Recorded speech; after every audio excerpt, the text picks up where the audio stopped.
बाजार समिती चालू करून 1 महिन्यात आपल्याला चांगला पहिले रिस्पॉन्स मिळाला। आता आपण ते डेव्हलप करण्यासाठी 3 एकर त्या ठिकाणी बाजार समितीची जागा आहे।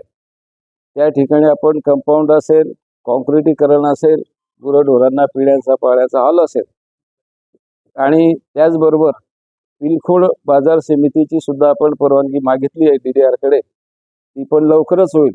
येणाऱ्या नवीन सीझनमध्ये दीपावलीला ह्या दोघं बाजार समित्या सर्व संचालक बोर्डाच्या सहकार्याने चालू करण्याचा एक मानस आहे आणि परंपराप्रमाणे ही बाजार समिती सरप्लसमध्येच होती।